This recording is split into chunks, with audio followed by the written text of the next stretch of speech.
Ya, bersamanya lancar Nur Khalifa, Nur Hanisa di kampus ya. Baik, Iya Bapak, makasih. oke kita mulai saja teman-teman ya. Agar nanti saya akan streaming on the YouTube ya sebagai promosi kita kampus kita ke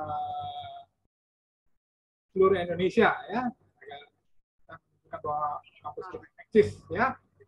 Oke, terima kasih teman-teman. Kita mulai saja teman-teman. Oke. Baik, assalamualaikum warahmatullahi wabarakatuh. Salam, ya, salam sejahtera, salam sejahtera. Makasih Bang Jajang Nasrullah, ya, Marisa, Bulan Arianti, Sumardi Halawa, Jeremy Jonathan, Yohana Dewi, Nur Khalifa, Nisa yang berada di kampus Tigi ya, untuk persiapan buka bersama ya. Oke, kita akan mulai saja teman-teman. Ya, saya share screen kepada Anda. Iya. Baik, kita akan bicara tentang faktor potensi pasar ya dalam bentuk persaingan bisnis ya. Kemarin kita identifikasi pasar. Nah, teman-teman, dalam pertemuan kelima ini ya, kemarin kita hari Jumat gantikan hari raya teman-teman kita yang berhari raya ya kemarin ya. Dalam hari Sabtu 8 April 2023 pengganti hari raya wafatnya Isa Al-Masih ya. Baik teman-teman, kita mulai saja tentang pelajaran kita. Tetap semangat kuliah kawan-kawan ya. Oke ya. Jangan ketiduran, tetap semangat ya. Semangat harus dijaga kawan-kawan ya agar kuliah kita bisa sukses dan berhasil ya. Oke Bang William, silakan masuk Bang William. Iya. Nah, kawan-kawan, dalam faktor penentu potensi pasar, pandangan ilmu ekonomi pasar digambarkan atau dijelaskan sebagai permintaan, yaitu jumlah produk yang dapat diserap oleh konsumen dari produk yang ditawarkan pada tingkat tertentu. Artinya kawan-kawan harus mengerti bagaimana kawan-kawan harus menjual produk kita, ya, bagaimana produk kita sesuai dengan permintaan barang, permintaan konsumen, ya. Misalnya pada hari raya Idul Fitri ini, tentu produk kita akan kita tingkatkan, ya, sehingga diserap oleh konsumen dan ditawarkan dengan harga yang masuk akal atau masuk dalam daya beli masyarakat, teman-teman. Dalam sudut bisnis pemasaran, ya, harus diperhatikan kawan-kawan. Kita berbicara masalah pasar atau market, tidak hanya bicara hukum supply and demand, ya, sudah saya jelaskan kemarin, tetapi kita juga bicara juga tentang bagaimana konsumen agar tertarik produk kita, atau organisasi suatu perusahaan membutuhkan produk kita, serta juga kita harus mengerti bagaimana karakter atau konsumen kita yang kita inginkan, yang dimana ada pepatah konsumen adalah raja ya. Tentunya kita harus mendengar ya, apa sih keinginan produk kita yang harus dikembangkan atau yang diperbaharui atau ditambahkan inovasi-inovasi. Nah, itu sangat penting sekali kawan-kawan ya. Selanjutnya kawan-kawan kita lihat dalam hal potensi pasar akan ditentukan oleh struktur penduduk atau populasi penduduk ya. Bagaimana populasi penduduk di wilayah Manado, wilayah Makassar, wilayah Bandung, wilayah Jakarta, apakah bisa menyerap produk kita? Nah, ini Anda harus menilai ya, harus bisa menganalisanya. Lalu bagaimana kemampuan membeli masyarakat di sana ya? Semakin kemampuan membelinya semakin tinggi, semakin meningkat. Artinya kawan-kawan ekonomi semakin meningkat, ekonomi bekerja ya. Perputaran ekonomi ya, harus perputaran uang ya, kegiatan ekonomi berjalan dengan cepat. Nah, ini sangat diharapkan ya. Lalu berikutnya pola konsumsi atau konsumsi power. Bagaimana nih konsumsi power ya? Kalau kita lihat produk Indofood yaitu Indomie ya, produk kecap Cabango ya, tiap bulan orang membutuhkan ya. Mungkin teman kita Jajang Nasrullah membeli Indomie 20 bungkus setiap bulan ya. Nah, ini penting sekali ya. Artinya Mas Jajang Nasrullah membutuhkan produk Indomie kari ayam 10 bungkus, Indomie goreng 10 bungkus ya. Sehingga kebutuhan itu memang harus dipenuhi ya sebagai apa? Makanan selingan atau makanan malam saat lapar, ya, atau juga teman-teman kos atau teman-teman tetangga kita, kawan-kawan kita, ya. Ini udah pasti, ya. Lalu contohnya kita lihat bagaimana sebagian 50% penduduk negara Amerika Serikat mampu membeli mobil listrik merek Tesla, dan penduduk Malaysia mampu menyelesaikan pendidikan dengan tingkat tinggi, ya. Kita pun juga harus punya target-target yang yang lebih tinggi lagi, ya. Artinya semakin tinggi pendapatan, semakin tinggi karir kita, tentunya konsumsi kebutuhan akan meningkat pula, ya. Tapi saya ingatkan jangan boros-boros, ya, atau konsumtif, ya. Harus dijaga keuangan kita dengan baik, ya. Selanjutnya kawan-kawan kita perhatikan. Nah, artinya kawan-kawan kita lihat, maka kita ketahui kemampuan potensi pasar, pertama dengan rumus M sama dengan N kali U kali P, ya. Artinya M-nya apa? Market potensial, pasar yang kita tuju, ya. Pasar market di Surabaya bagaimana? Potensi pasar di Bandung bagaimana? Potensi pasar di Kota Papua, Kota Ambon. Nah, ini, ya. Kita harus mengerti, ya, potensi pasar kita bisa masuk ke produk kita. Nah, ya. Lalu jumlah penduduk yang memiliki kebutuhan akan produk kita, ya. Misalnya tadi saya ceritakan produk Indomie, ya, atau produk kecap cabango, atau produk sari roti, ya. Lalu jumlah kebutuhan per orang, user rate, ya, berapa, ya. Orang mengkonsumsi produk sari roti, atau produk Coca-Cola, atau produk teh wangi, atau produk kecap sedap, ya, dan berbagai hal, ya. Lalu bagaimana harga rata-rata per unit produk atau price sehingga bisa diterima oleh konsumen atau masyarakat Indonesia. Ini harus Anda perhatikan, ya, kawan-kawan, ya. Kita lanjutkan lagi, kawan-kawan, ya. Bagaimana bentuk persaingan bisnis, ya. Tentunya persaingan bisnis sudah terjadi, ya, sering terjadi di mata kita, ya. Tentunya perusahaan akan berusaha bagaimana menjadi the winner market leader, artinya memenangkan pasar tersebut, ya, atau sebagai pemimpin pasar tersebut, sehingga produknya bisa dominan menang, dominan berada di pasar tersebut, ya, seperti produk Indomie, Supermie, kecap cabango, teh sariwangi, ya, dan produk-produk lainnya, ya.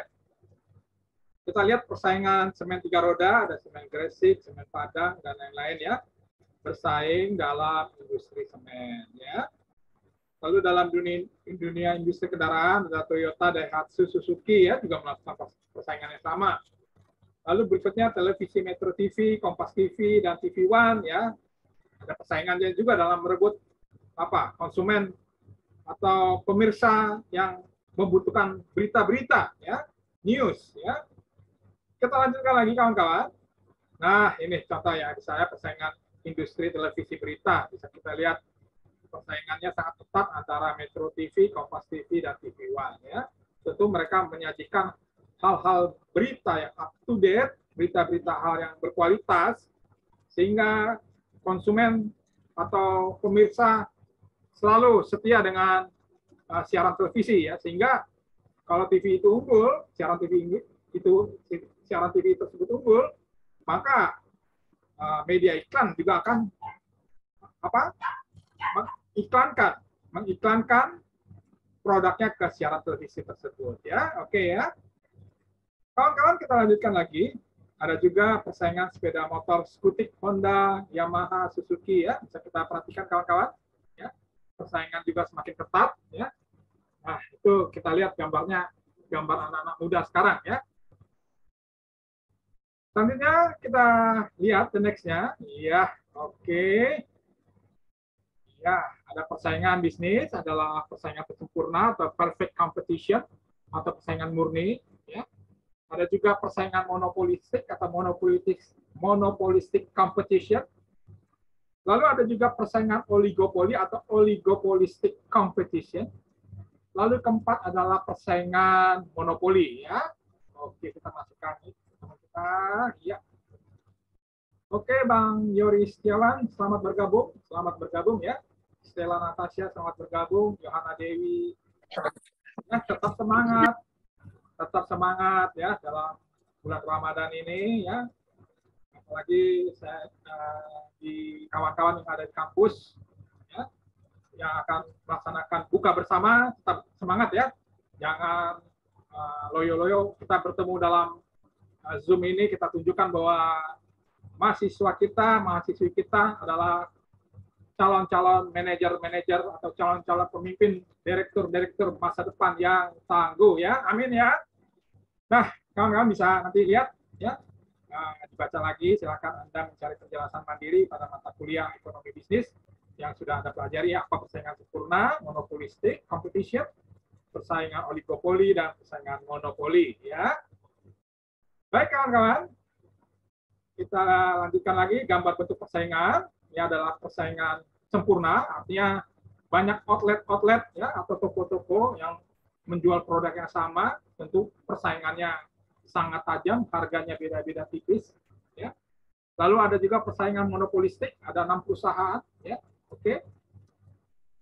Lalu ada persaingan oligopoli ya, bisa kita lihat ya, misalnya produk sepeda motor Yamaha, sepeda motor Suzuki, sepeda motor Honda ya, persaingan oligopoli ya. Kadang-kala mereka berebut pangsa pasar yang sama. Tadi ceritanya tentang, nah ini ya, pangsa pasar anak muda, sepeda motor skutik ya. Oke. Lalu adalah terakhir persaingan monopoli, artinya hanya satu perusahaan yang menguasai wilayah tersebut ya. Kita akan lihat ya. Ini kalau pasar monopoli ya, pasar monopoli biasanya dikuasai oleh negara. Contohnya apa ya? Perusahaan listrik, Telkom, ya, kereta api, perusahaan Pamjaya, perusahaan apa lagi? Garuda Indonesia, ya, dan perusahaan-perusahaan yang memproduksi suatu produk atau jasa yang menguasai hajat hidup orang banyak atau masyarakat secara luas ya, tentunya dikuasai oleh pemerintah atau negara Republik Indonesia sesuai pasal 33 Undang-Undang Dasar tahun 1945 ya. Nanti Anda baca lagi ya. Apa nih? Pasal 33 Undang-Undang Dasar tahun 1945 ya. Baik kawan-kawan, ada lagi pasar oligopoli, artinya pasarnya ya sangat luas ya. Misalnya kita lihat produk kopi ya, kopi ya, masuk kopi ya. Ya oke Marisa, tetap semangat Marisa ya. Ada kopi merek Zupagiota, ada kopi Fagioli Coffee, ada Fagioli Lux Extra dan berbagai kopi-kopi lainnya ya. Ini persaingan oligopoli secara luas ya. Bentuknya sama kopi, tetapi jenis-jenisnya ya. Baik, selanjutnya kawan-kawan, kita lihat slide berikutnya ya. Nah, ciri-ciri persaingan bisnis bisa kita lihat kawan-kawan. Ya, ada persaingan sempurna, monopolistik ya, persaingan oligopoli, persaingan monopoli ya. Jumlah pengusahanya sangat banyak kalau persaingan sempurna. Lalu jenisnya usahanya kecil-kecil ya, mungkin UMKM ya, UMKM atau usaha menengah ke bawah. Persaingan harga sangat tajam ya, kadang-kala beda harga bisa Rp200, Rp250 ya, sangat tipis sekali. Lalu persaingan monopolistik, jumlah pengusahanya banyak ya, ada 6 atau 7, jenisnya adalah agak besar ya.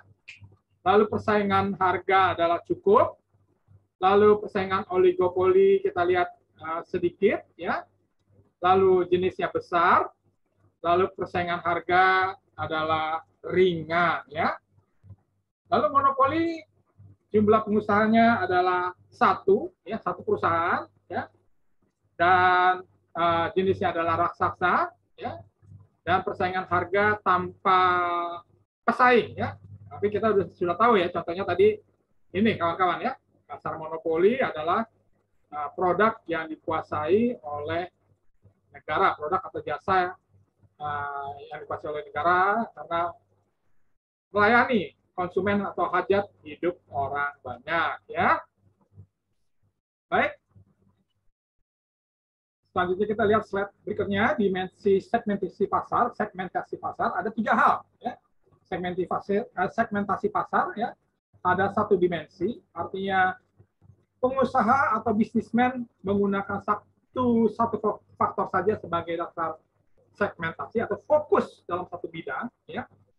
Misalkan teman-teman kita yang perusahaan merek Carvel ya hanya berfokus untuk kebutuhan perlengkapan pria ya, Carvel ya, apa tuh sandal keren itu ya, atau teman-teman kita yang suka pakai baju alisan ya, fokus pada pakaian pria ya, atau produk Revlon ya, produk Revlon lebih difokuskan untuk kebutuhan rias kecantikan wanita ya, atau juga produk-produk merek wanita yang lain ya, produk wanita tentang tata rias ya, mungkin teman-teman tahu lah ya. Nah, kita lihat gambarnya sebagai berikut ya. Ini ya, contoh fokus produk Carvel dan Revlon ya. Kita lihat Carvel fokus pada produk sandal atau apa nih? Sandal ya, sandal yang keren ini ya buat anak-anak muda ya. Atau pakaian alisan ya, kemeja alisan ya untuk pria. Lalu Revlon fokus pada kebutuhan teman-teman kita nih yang wanita ya, yang mahasiswi ya lebih mengerti produk Revlon ya. Saya kurang begitu hafal, nanti bisa Anda jelaskan lagi ya kalau takut saya kepleset ngomong ya. Ada produk Revlon, produk yang lainnya ya, dan berbagai produk-produk tata rias kecantikan yang membuat wanita lebih pede atau lebih merasa cantik ya. Oke, kawan-kawan, kita lanjutkan slide berikutnya. Ya. Nah, segmentasi dua dimensi ini didasarkan pada dua faktor sekaligus didasarkan gaya hidup, lifestyle ya, dan penghasilan ya, pendapatan ya. Segmentasi dengan dimensi yang lebih banyak akan memperoleh gambaran tentang sifat-sifat pasar secara lebih terinci dan lebih terarah ya. Kita lihat teman-teman nomor 1 ya, kadang-kala ada pendapatan tinggi ya, konsumen masih gaya hidupnya tradisional atau low profile ya. Ada juga konsumen nomor 2 income-nya tinggi ya, tetapi gaya hidupnya modern ya, mengikuti apa? Lifestyle gaya-gaya masa kini ya. Oke, ini nomor 2. Lalu ketiga ada juga income-nya rendah ya, tetapi menyesuaikan dengan gaya hidup ya apa adanya, tradisional ya. Ada juga teman-teman konsumen yang income-nya rendah tetapi gaya hidupnya apa ya, modern atau terlalu wow atau terlalu gimana ya, terlalu tidak sesuai dengan ini ya, dengan ya pendapatan ya. Jadi saya harapkan teman-teman juga untuk tidak terlalu konsumtif ya, konsumtif dalam berbagai hal. Anda juga harus bisa bagaimana how to manage your money ya, bagaimana Anda mengelola keuangan Anda, how to manage your money, how to manage your income dengan baik dan bijaksana, with wisdom ya. Baik kawan-kawan, terakhir yang ke-18 ya adalah segmentasi pasar 3 dimensi ya. Dapat kita lihat gambaran secara terperinci. Kejelasan dari sifat-sifat ditemukan segmentasi dengan berbagai upaya pemasaran yang dilakukan oleh pengusaha atau bisnismen lewat marketing mix. Segmentasi ini menggunakan dasar status sosial, penghasilan atau income, serta gaya hidup ya. Nah, contoh misalnya Mr. A memiliki kendaraan mewah ya, yang harganya sangat mahal, terbaru ya. Di sisi lain juga ada Mr. B, bukan mungkin ya, kehidupannya pendapatannya sangat tinggi, tetapi selalu low profile dengan menggunakan kendaraan sesuai kebutuhan hidupnya, misalnya Toyota Kijang ya. Maka di sini kita bisa menganalisa lebih jauh ya. Misalkan kita lihat nomor 1 ya, status sosialnya tinggi tetapi income-nya rendah. Ya, ada ya. Pendapatannya rendah tapi memaksakan diri status sosialnya tinggi. Nah, ini ya. Di sisi lain ada juga status sosialnya tinggi tetapi juga mengikuti income tinggi sesuai. Oke aja ya. Ada juga status sosialnya rendah, tetapi income-nya rendah, ya, menyesuaikan. Ada juga status sosialnya nomor 4, rendah, tetapi income-nya tinggi, ya, artinya low profile, ya. Ada juga nomor 5, ya, status sosialnya tinggi, tapi gaya hidupnya modern, ya, ini adalah, ya. Saya nggak perlu menjelaskan secara gamblang, ya, Anda bisa menganalisa, ya. Lalu keenam, ada juga teman kita atau masyarakat, ya, status sosialnya rendah, tetapi memaksa hidupnya, lifestyle-nya harus modern. Nah, ini, ya. Tergantung pada Anda, ya. Sekali lagi, bagaimana Anda dalam marketing ini banyak masyarakat atau konsumen demikian, ya. Tetapi saya ingin mengarahkan Anda, nanti Anda sebagai bisnismen, sebagai pengusaha, sebagai manajer marketing, kalau penghasilan Anda tinggi, penghasilan Anda ya oke, mantap, ya. Saya harapkan pengeluaran juga Anda atur, ya, jangan sampai apa, ya, lebih besar pasak daripada tiang, ya, atau pendapatan Anda misalnya 5 juta, 7 juta, tetapi pengeluaran Anda 15 juta, wah, ini bahaya sekali, ya. Jadi perlu Anda juga sebagai sarjana manajemen harus bisa mengelola keuangan, mengelola pendapatan, mengelola berbagai hal, ya, sehingga menghasilkan hal-hal yang positif, ya. Oke, teman-teman, kita sudah sampai 20 menit, ya, tidak terlalu ini, ya. Terima kasih teman-teman kehadiran pertemuan kelima sebagai pengganti, ya, kemarin sebagai hari raya, ya, kemarin, ya. Saya menghargai teman-teman sudah hadir. Ya, sebelumnya mohon open kamera kawan-kawan biar saya screenshot. Ya, ini ada chat siapa ya sebentar, ya, kawan-kawan, ya. Mohon izin. Oh, William. Oke, William, ya. Oke, hati-hati William, ya. Oke. Teman-teman masih ada di kampus, saya akan sebut. William, oke, William, thank you. Ya, take care yourself, ya. Ya, thank you very much, ya. Be careful on the street, William. Jeremy Jonathan, ya, Marisa Hak lagi di kampus, Nur Khalifa di kampus, ya, Nur Hanisa juga di kampus. Kita semangat, ya. Mudah-mudahan saya bisa mengarah ke sana, apa bisa terkejar, ya. Reinhard, Rainer, ya, sukses terus. Tunggu, Pak. Oke, ya, insya Allah, ya. Lalu ada Stella Nasyasya, tetap semangat Stella, ya. Wilan Arianti, Bang Jajang Nasrullah, Yohana Dawi, Sumardin Alawa, Esa, Yoris Setiawan, dan semuanya, ya. Baik, demikian pertemuan kita yang kelima, tanggal 8 bulan April 2023. Saya ucapkan terima kasih, ya. Selamat buka bersama di kampus TIG, dan saya ucapkan selamat malam minggu, dan salam saya buat keluarga, dan salam saya dari daerah rumah kami di Depok ini, ya. Sukses selalu. Akhirul kata saya ucapkan wabillahi wa taufiq hidayah. Wassalamualaikum warahmatullahi wabarakatuh. Salam sukses. Salam. Waalaikumsalam. Oke. Terima kasih ya Pak. Waalaikumsalam. Terima kasih Pak. Terima kasih. Terima kasih. Hati-hati William. Hati-hati William. Terima kasih Jeremy. Terima kasih. Terima kasih.